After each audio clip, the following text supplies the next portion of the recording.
The man's fingers wrapped around Grace's wrist before she could pull away. Not her ex-boyfriend. Not a stranger on the street. Her employer. David Cho, VP of Operations at Meridian Holdings, the man who had signed her performance reviews for 3 years, had his hand locked around her arm in the middle of the company gala in front of no fewer than 200 people. And he was squeezing. "You're going to smile," he said, his voice low and tight. "You're going to stand here, look beautiful, and stop pretending you have somewhere else to be tonight." The ballroom was all crystal and candlelight. The kind of room that cost more per hour than Grace made in a month. Women in gowns, men in tuxedos, servers gliding between them with champagne flutes that caught the light like small fires. And Grace, still in her catering uniform, her name badge slightly crooked, a smear of chocolate mousse on her left cuff, standing at the edge of the dessert station with a man's hand bruising her wrist. "Let go," she said quietly. "Lower your voice." David smiled at a passing couple without releasing her. The couple smiled back and kept walking. Nobody stopped. Nobody looked twice. That was the thing about this kind of room. Pain wore a smile here, and everyone was too polished to acknowledge it. "David." Her voice stayed steady, even though her chest was hammering. "I said let go. You don't get to make demands." His grip tightened. "You're a contractor. You're here because I approved your company's contract. You want that renewed, you'll stand here and take your hands off her." The voice came from somewhere to her left. Not loud, not angry. Careful. The way a man speaks when he has already decided the outcome and is simply giving you the option to arrive there without incident. Every head in a 10-foot radius turned. The 6 men in black suits who had been flanking him, bodyguards, unmistakably, the kind that cost more than this entire catering contract, stepped aside in perfect, silent unison. Not because their boss told them to make room, because they understood, without being told, that he was walking forward. He was Korean, broad-shouldered, dark suit, no tie, a presence that pressed against the air around him like weather. His name was Seo-jun. Grace didn't know that yet, but the room did. His eyes were fixed on David's hand. David's grip loosened. His face shifted. Confusion first, then something that crawled toward fear, but hadn't arrived there yet. "I'm sorry," David said, laughing the thin laugh of a man stalling.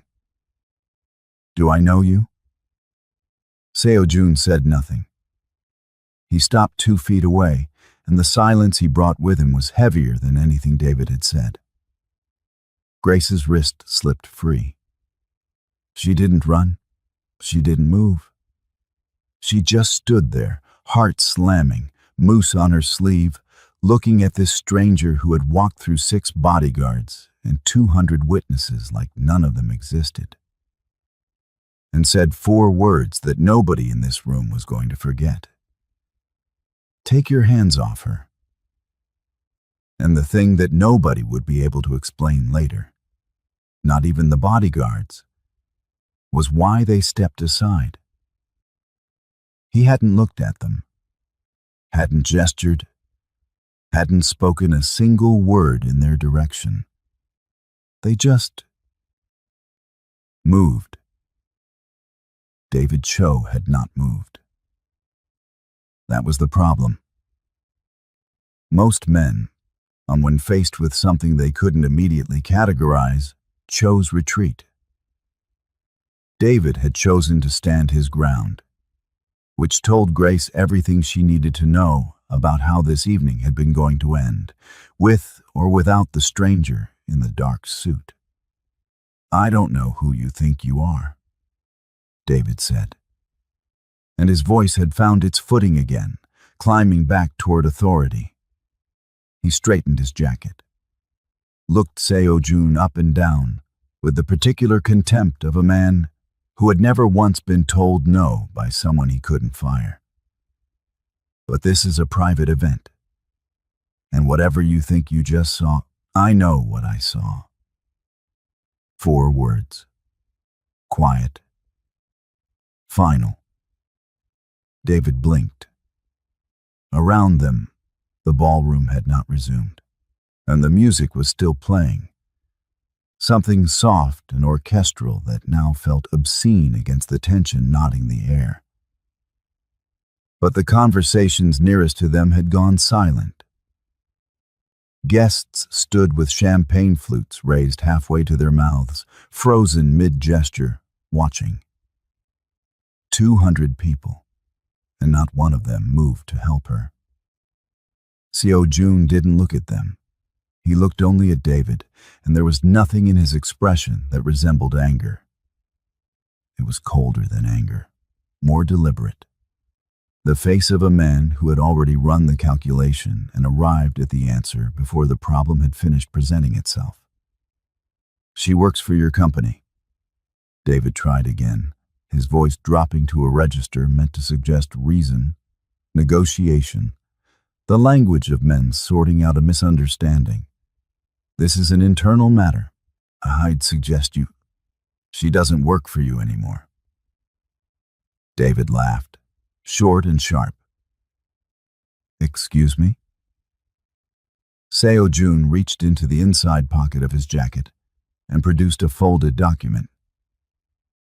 He held it out to David without ceremony, the way you hand someone a receipt. David took it slowly, the way you take something when you already suspect it's going to ruin your evening. He unfolded it. His eyes moved across the page. Grace watched his face change, the color draining from his cheeks in stages, like water leaving a bathtub. "That," Seo-jun said, "is the service contract between Meridian Holdings and Carter Catering. As of 40 minutes ago, it has been purchased and reassigned. She reports to no one at this company. Not tonight, not again." Grace heard the words. She understood them individually. Together, they refused to arrange themselves into anything that made sense. "You can't just..." David started. "I already did." The document crumpled slightly in David's grip. His jaw worked. He looked from the paper to Seo-jun to Grace. And in that sequence of looks, Grace saw the precise moment a man realizes the room he thought he owned has changed hands without his permission. One of Seo-jun's bodyguards appeared at David's left elbow. Silent, enormous, expression professionally blank. David looked at him, then back at Seo-jun. Then he straightened his jacket again, a gesture that had stopped meaning anything, and walked away. Grace watched him go. She watched him disappear into the crowd, watched the guests part for him and close behind him like water. And she felt something strange move through her chest, not relief exactly. Something rawer than that. Something that had been wound very tight for a very long time, and had just, without warning, been allowed to loosen a single notch. She turned to Seo-jun. He was already looking at her. His expression had shifted. Not soft, not exactly. But the cold calculation had receded to somewhere behind his eyes, and what remained was quieter. More human. He looked at her wrist. Without asking, without announcing his intention, he reached out and turned her hand gently palm up. The red marks David's fingers had left were already beginning to purple at the edges. Seo Jun looked at them for exactly 3 seconds. Then he looked up at her. "Are you alone tonight?" he asked. Grace lifted her chin. "I was managing." "I know," he said. "That's not what I asked." 3 weeks earlier, Grace had been standing in a different kind of room. Smaller, fluorescent lit, the kind of office that smelled like recycled air and quiet desperation. A loan officer's desk at First Meridian Bank, with a plastic plant in the corner that hadn't been watered since 2019 and a motivational poster on the wall that said, "Your future starts today," in a font that had never once motivated anyone. Grace had sat across from the loan officer with her hands folded in her lap and her business plan printed in a neat 12-page packet, and her smile fixed in place the way you fix a smile when everything depends on the next 5 minutes going correctly. The loan officer had not looked at the packet. "Miss Carter." He'd laced his fingers together on the desk. "Carter and Cumber Catering has been operating for 2 years. Your revenue last quarter was $18,400. Your outstanding debt, between the commercial kitchen lease, the equipment financing, and the SBA microloan you took in year 1, totals $47,000. We can't extend additional credit at this time." Grace had kept smiling. "The contract I'm applying against," she said carefully, "is worth $240,000 over 18 months. Meridian Holdings. It's already been verbally confirmed. I just need the bridge financing to hire 2 additional staff and purchase the cold storage unit. Without a signed contract in hand, we can't treat that as collateral. I can have the signed contract within the week.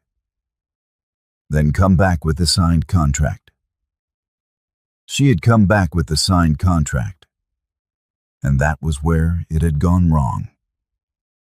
The contract that David Cho placed in front of her was not the contract they had discussed. The payment terms had shifted. Net 90 instead of net 30, which meant Grace would complete 3 months of work before seeing a single dollar. The exclusivity clause buried on page 7 meant she couldn't take any other corporate clients for the duration of the agreement. And the renewal option, which she had been told was automatic, now required David's personal written approval. Her lawyer, a college friend named Simone who did contracts part-time, had flagged all 3 clauses on a Tuesday afternoon phone call, her voice careful and measured in the way people get when they are telling you something is wrong, but don't want to be the one who talked you out of saving yourself. "Grace, this gives him a lot of leverage over you." "I know. The net 90 terms alone could put you under if he's slow to approve invoices." "I know," Simone. A pause. "So, what are you going to do?" Grace had looked at the stack of bills on her kitchen counter. The kitchen lease renewal notice sitting on top, 30 days overdue. The text from her mother, "Just checking in, baby. Hope the business is treating you right." Which was her gentle way of asking if Grace still needed help covering her car note this month, because Grace had asked her to cover it last month and the month before that. She had looked at her business plan. 12 pages. Printed and reprinted again over 2 years of 4 a.m. mornings and weekends she hadn't taken. And events she'd catered alone when her staff called in sick because she couldn't afford to lose a single booking. "I'm going to sign it," Grace said. Grace. "I'm going to sign it, and I'm going to deliver work so good he has no reason to use those clauses. And in 18 months, I'm going to have $240,000 in contracts, enough leverage to renegotiate from a position of strength. Simone had been quiet for a long moment. Okay, she said finally. I hear you. What neither of them had said, what Grace had known and pushed to the very back of her mind and locked there, was that David Cho had been looking at her differently since the third meeting. That his comments had started landing slightly off-center. That the way he'd said you'd be a real asset to our events had not been entirely about her cooking. She had told herself she was being paranoid. She had told herself she could manage it. She had been managing it for 3 weeks, smiling at his jokes, redirecting his comments, Nick staying near other staff when she felt the rooms shift, right up until tonight, when his hand had closed around her wrist in a room full of 200 people who had all looked away. She had been managing it, right up until the moment she didn't have to anymore. The car was a Rolls-Royce Ghost. Grace knew this because the man who had opened the door for her, dark suit, earpiece, expression carved from something harder than politeness, had said nothing at all. And somehow the silence felt appropriate for a car that cost more than her entire catering contract. She slid in. The leather was the color of cream, and so soft it felt almost wrong to sit on it. The cabin smelled like cedar and something darker underneath. Sandalwood, maybe, or black amber. And the partition between them and the driver was already raised, sealing them inside a quiet so complete Grace could hear her own breathing. Seo Jun sat beside her. Not close. He'd left a deliberate distance between them, the width of a full seat cushion, and he was looking out the window at the Seoul financial district sliding past in ribbons of light. He had said nothing since they left the ballroom. Neither had she. Grace had told herself she would speak first, that she would be composed and direct and ask the exact questions that needed asking. She was a business owner. She had negotiated contracts. She had managed rooms full of people who underestimated her for her entire professional life. She pressed her hands flat against her thighs to stop them from shaking. I'm not going wherever you're taking me, she said. Seo Jun turned from the window. His expression hadn't changed. All right, he said. She blinked. All right? Tell me where you want to go and the driver will take you there. Grace opened her mouth, closed it. The honest answer, her apartment, 20 minutes away, where her lease renewal was 30 days overdue, and the refrigerator held half a container of leftover rice, and the specific silence of a woman who had been holding everything together alone for so long. She'd forgotten what it felt like not to. Was not an answer she was willing to give this man. I don't need your help, she said instead. You needed it 40 minutes ago. It wasn't cruel. It wasn't even pointed. It was simply accurate, delivered in the same tone he might use to read a weather report. And somehow that made it worse. Grace looked away. The car had begun to slow. Through the window, she could see a building rising above the surrounding city, glass and black steel, the kind of architecture that didn't bother announcing itself because it didn't need to. A doorman in a charcoal uniform stood at the entrance.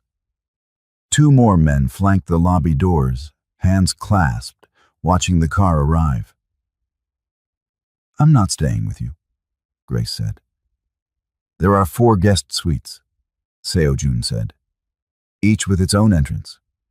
Mrs. Yoon, my housekeeper, will be there. You won't see me unless you choose to. That's not... Grace stopped. steadied herself. Why are you doing this? You bought my contract, you walked into that ballroom, you... She turned to face him fully.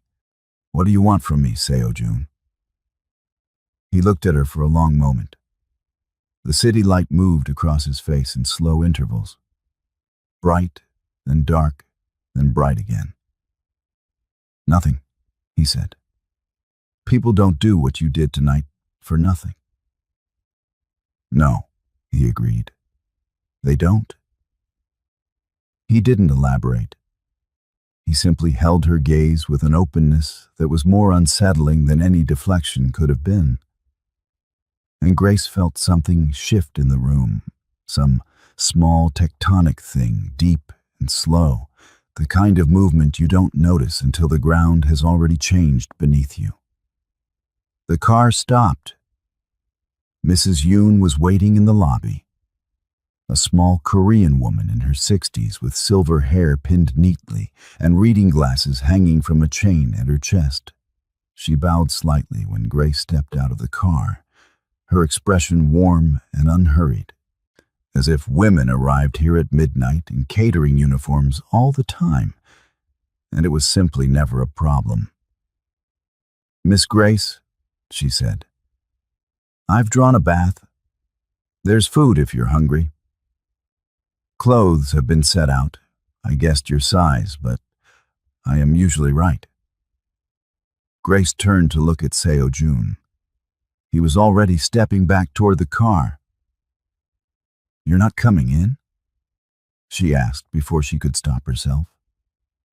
He paused with one hand on the door. Something moved across his face, brief and unguarded, gone before she could name it. I have things to take care of, he said quietly. The door closed. The car pulled away, and Grace stood in the lobby of the most expensive building she had ever entered, in a chocolate mousse-stained catering uniform, next to a housekeeper who was already guiding her gently toward the elevator, and felt, for the first time in 3 weeks, like she could breathe. She didn't know what that meant yet. She was afraid she was starting to. She had been there 4 days when David called. Not her work number. Her personal cell, the one she hadn't given him, the one that wasn't on any Meridian Holdings paperwork, the one only people she actually trusted had access to. Grace stared at his name on the screen for 3 full rings. Then she answered. I want to be very clear, David said, skipping hello entirely, his voice carrying the particular tight energy of a man who had spent 4 days constructing an argument he believed in. What happened at the gala was a misunderstanding. I'd had too much to drink. I was out of line, and I recognized that. But what that man did, whoever he is, interfering in a private business arrangement, pulling my contract without notice. My contract, Grace said. A beat of silence. Excuse me? You said your contract. Grace was standing at the floor-to-ceiling window of the guest suite, 42 floors above the city, watching the morning move across the skyline in slow gold increments. Her coffee was hot in her hand. Her voice was steady. It was never your contract, David. It was mine. I built it. I delivered it. You just held the signature. Grace. His tone shifted. Softer now, recalibrating toward reason. I understand you're upset. That's fair. But you need to think about this practically. That contract was your lifeline. Without Meridian Holdings, you're back to $47,000 in debt with no pipeline. And now I've already spoken to legal, and there are grounds to challenge the reassignment. There aren't. The voice came from behind her. Grace turned. Seo-jun was standing in the doorway of the suite. Not inside it, she noticed, precisely on the threshold, as if he'd been raised with an understanding of which lines required permission to cross. He was in a white dress shirt, no jacket, sleeves rolled to the elbows. He looked like he hadn't slept. He looked, she thought despite herself, like he hadn't slept and was completely unbothered by it. He held out his hand. She hesitated 1 second. Then she put the phone in it. "Mr. Cho." Seo Jun's voice was pleasant, conversational. The tone of a man discussing something mildly interesting over lunch. "I've reviewed the original service agreement, the verbal confirmation emails from your assistant dated the 14th, and the amended contract you presented Ms. Carter.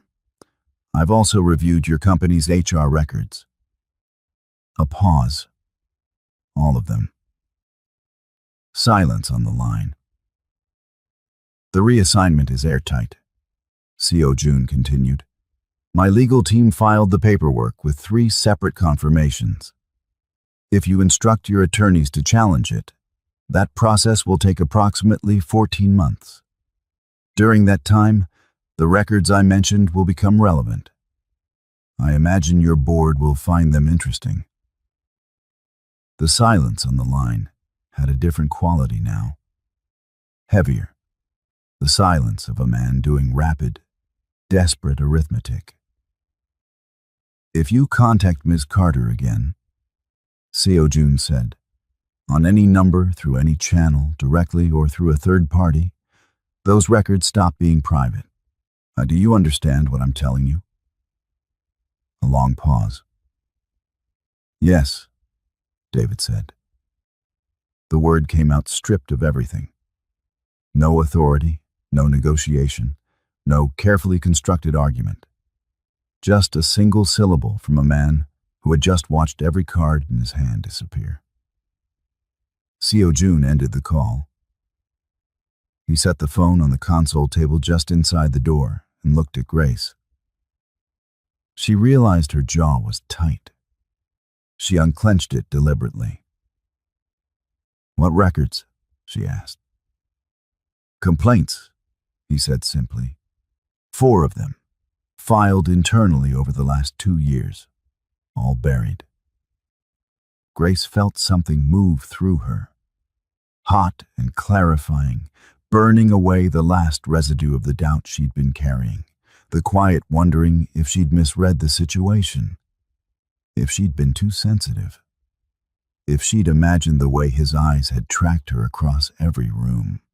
She hadn't imagined anything. She had known. She had always known. She had just been $47,000 in debt and out of options. Before we find out what happens next, if this story has you gripped, hit subscribe and tap the notification bell. Because what Seo Jun does in the next 24 hours, nobody sees it coming, not even Grace. Seo Jun was already stepping back from the threshold. "Breakfast is ready," he said. "Mrs. Yoon made it. She'll be offended if it gets cold." He turned to leave. "Seo Jun." He stopped, didn't turn around. "Thank you," Grace said. A pause, just long enough to mean something. "Don't thank me yet," he said quietly. And then he was gone. She heard him come in at 1:47 a.m. She knew the time because she hadn't been sleeping. She'd been sitting at the kitchen island in the oversized guest robe Mrs. Yoon had left folded on the bathroom counter, working through the revised business plan she'd started rebuilding from scratch. New projections, new client targets, a pipeline that didn't have David Cho's name anywhere in it.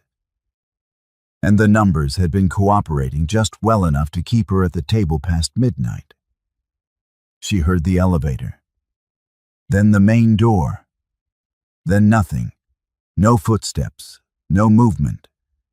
Just a stillness that felt different from the usual stillness of the apartment.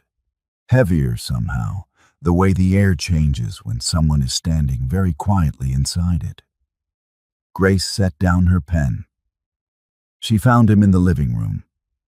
He was standing at the floor-to-ceiling window, the same window she stood at every morning with her coffee, watching the city.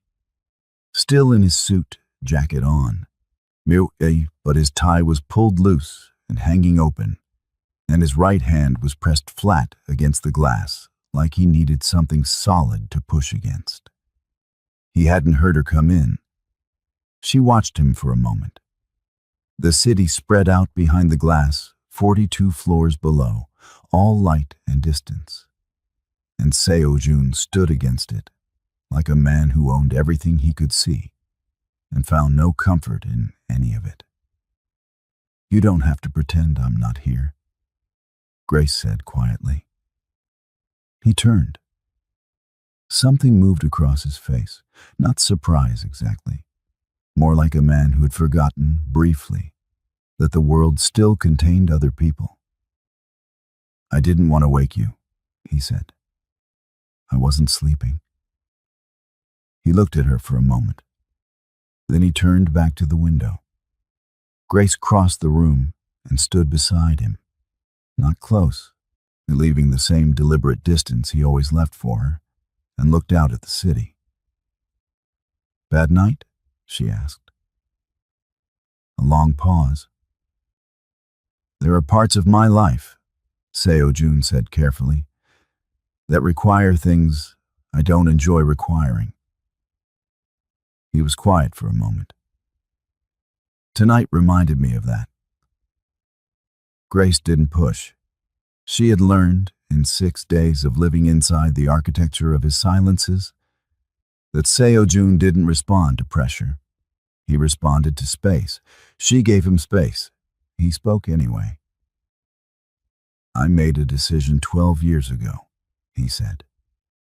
"I told myself it was practical, that the world I was entering had its own rules and I would follow them, and it wouldn't cost me anything I wasn't willing to pay."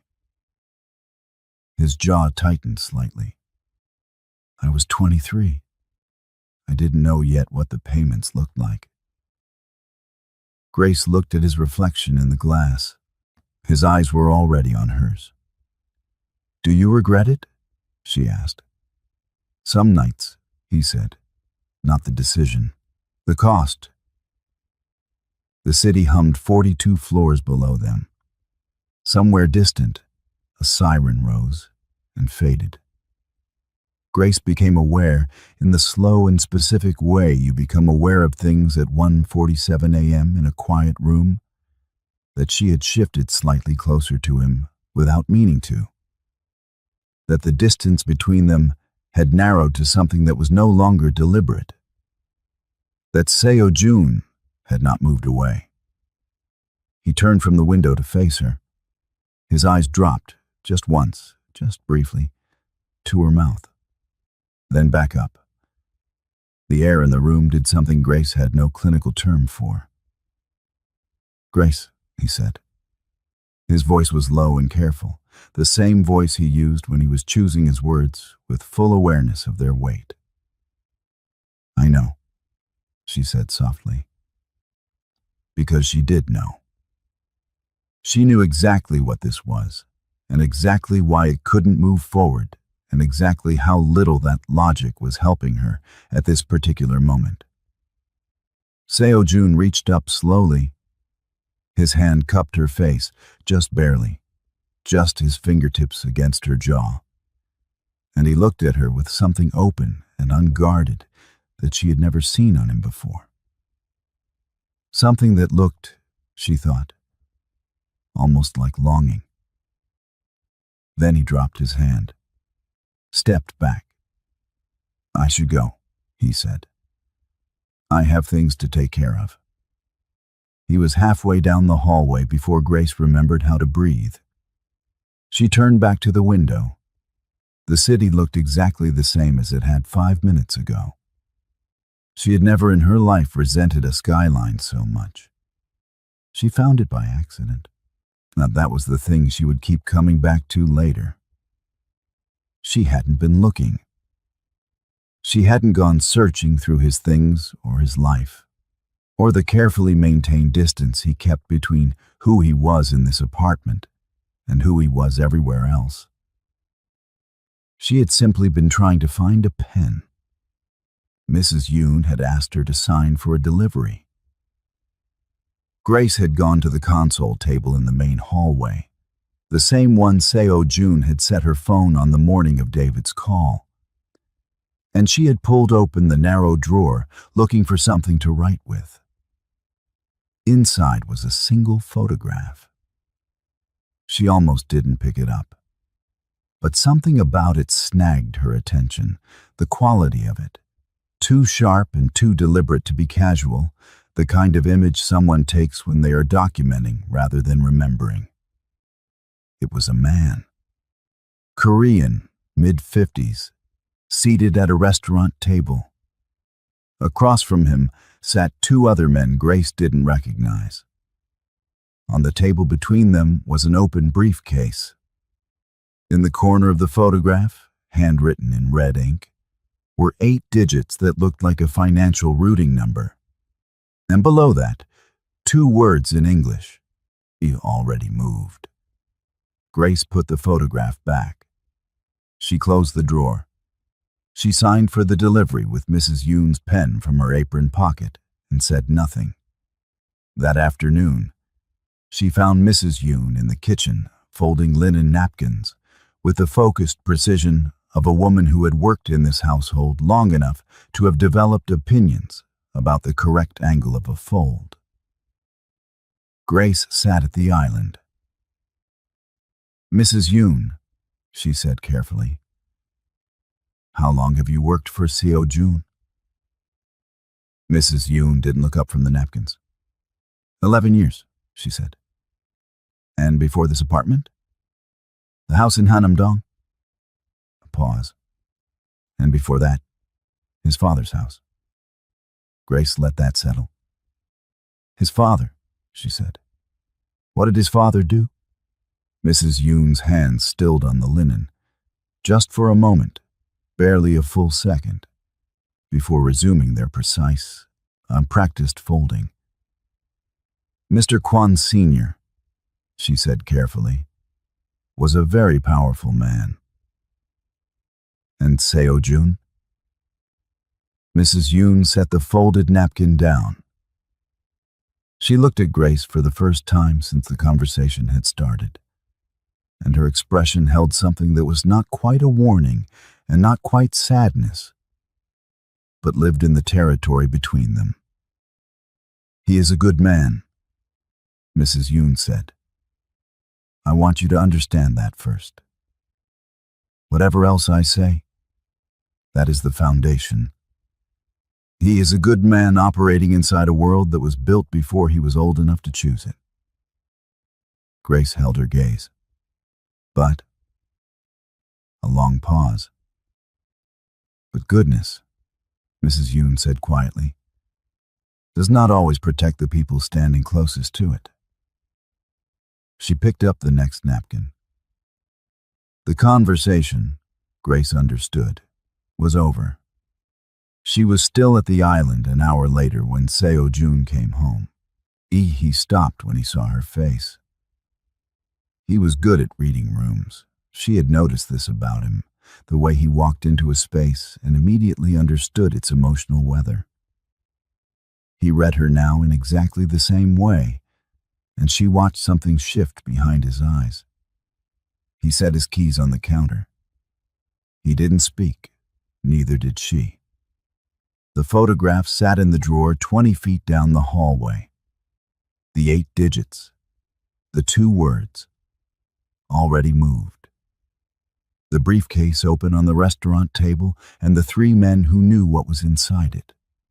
Grace looked at Seo-jun. He looked back at her. And in the silence between them lived everything she now knew and hadn't said. And everything he understood she knew and hadn't explained. On in the precise and terrible distance between a man who wanted to protect someone and a world that made that protection complicated. "Dinner is ready," Mrs. Yoon called from the kitchen. Seo Jun's eyes didn't leave Grace's. "Are you all right?" he asked quietly. Grace thought about the photograph, about Mrs. Yoon's hand stilling on the linen, about a good man operating inside a world built before he was old enough to choose it. "Ask me again tomorrow," she said. And she walked to the dining room without looking back. The invitation arrived on a Thursday. Meridian Holdings' annual stakeholder dinner. Black tie. The kind of event that existed to remind everyone in the room of the exact order of things.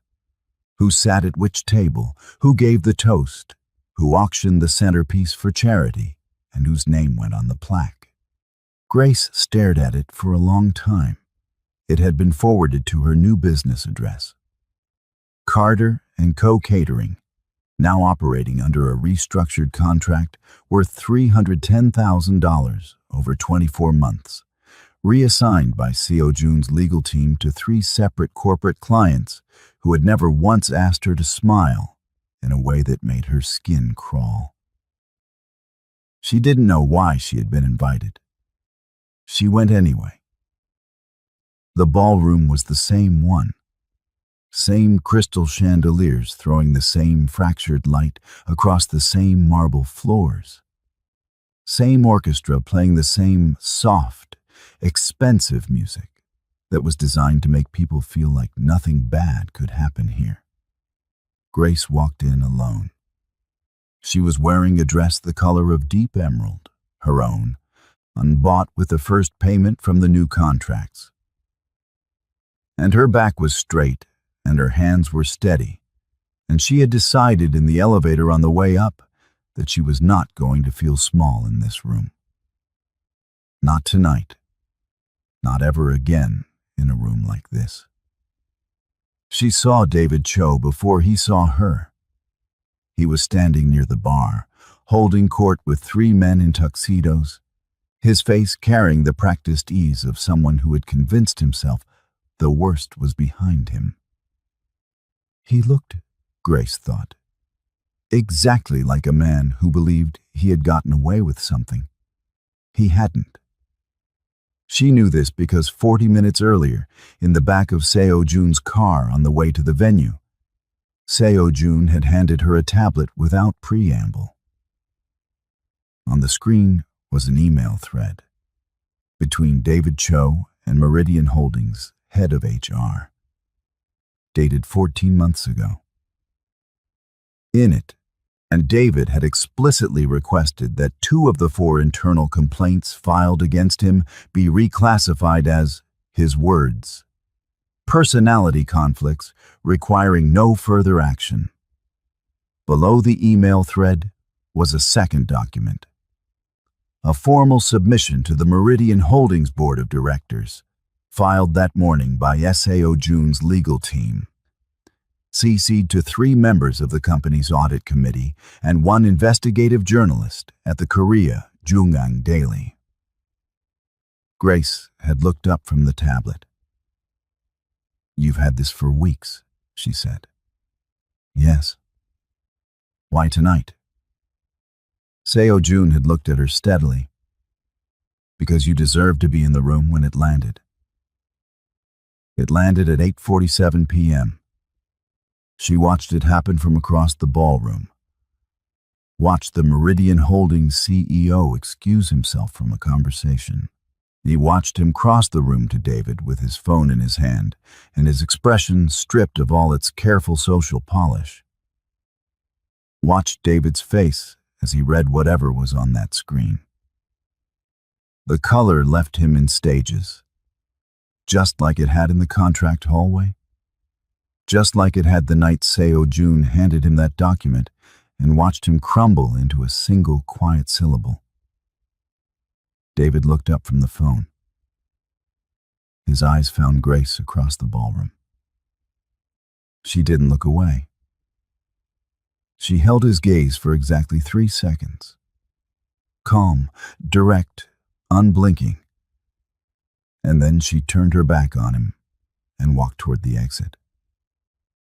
She didn't run. She didn't rush. She walked the way a woman walks when she has nothing left to prove to a room. Seo Jun was waiting outside on the steps. No bodyguards, no car yet. Just him, jacket on, hands in his pockets. He looking out at the city the way he looked at things when he was actually seeing them. He turned when he heard her heels on the marble steps. She stopped in front of him. "You didn't have to come tonight," he said. "I know," Grace said. "That's why I did." She reached out and straightened his lapel, a small, deliberate gesture, unhurried and sure. And Seo Jun went very still beneath her hand, the way he went still when something mattered more than he had prepared for. She looked up at him. "Ask me if I'm all right," she said quietly. Something shifted in his eyes, warm and slow and certain. "Are you all right?" he asked. Grace smiled, the first real smile in a very long time, the kind that starts somewhere deep and arrives on your face without asking permission. "Yes," she said, finally. He offered his hand. She took it, and they walked down the steps together into the city, leaving the ballroom and David Cho and $47,000 worth of fear behind them. And Grace didn't look back once, not even to watch it disappear. Before you click away, let's talk about what Grace's story just showed us. Because this wasn't just a love story, it was a mirror. Grace Carter walked into a contract she knew felt wrong. She spotted every red flag. She felt every warning in her gut. But she signed anyway, because $47,000 in debt has a way of making dangerous doors look like the only doors available. And that is the first lesson. Desperation is not stupidity, but it is dangerous. When your back is against the wall financially, you don't lose your intelligence. You lose your negotiating power. And there are people in every industry, in every boardroom, in every gala ballroom who are specifically watching for the moment your options run out. Because that is when they move. So here is what Grace's story is actually teaching you. Number 1. Your gut is a contract clause. Grace knew. She knew in the third meeting when David's eyes tracked her across the room. She knew when the payment terms shifted to net 90. She knew when the exclusivity clause appeared on page 7. Her instincts filed a complaint long before any HR department did. Learn to treat that discomfort as data. Write it down, date it, keep the record. Because silence feels like survival in the moment and becomes someone else's weapon later. Number 2, urgency is a manipulation tactic. No legitimate opportunity disappears because you took 72 hours to think. The pressure David applied, the implied threat of losing the contract, the suggestion that Grace was lucky to have it at all, was engineered. It was designed to shrink her options in her own mind before she had finished reading the document in front of her. Whenever someone needs your signature right now, that is precisely when you slow down. Number 3. The cage was never the $47,000. This is the one that matters most. Grace spent 3 weeks believing the debt was the thing trapping her. It wasn't. The trap was the belief that she had no other choice. That belief, not the money, not the contract, not David Cho, was what kept her standing at that dessert station, smiling at jokes that made her skin crawl. The moment she stopped managing the situation and started naming it, everything changed. Not because Seo Jun arrived, because she arrived. He just made sure the room was safe enough for her to do it. And number 4, you are never so behind that you owe someone your dignity. Not your employer, not your landlord, not the person holding the contract you need to survive the next 90 days. Your dignity is not a negotiating chip. The moment someone treats it like one, that is your exit cue. Take it, even when it's terrifying, especially then. Grace walked into that final ballroom alone, in her own dress, bought with her own money. She didn't go back to confront David. She didn't go back to perform her healing for an audience. She went back because she refused to let that room be the last memory she had of herself in it. That is what a crown moment actually looks like. Not the chandelier, not the emerald dress, not even Seo Jun waiting on the steps. It looks like a woman who decided, quietly, completely, without asking anyone's permission, that she was done being managed. If this story found you at the right moment, if something in Grace's journey hit a little too close to home, then this channel was made for you. Subscribe and click the video on your screen right now, because every story we tell here carries something real underneath it. Drop a comment below. Tell me, what was the moment Grace changed for you? Was it when she said, "My contract"? Was it when she walked into that ballroom alone? Or was it the very beginning, when she didn't chase the man who let her go? Wherever you're watching from, you found this for a reason. See you in the next one.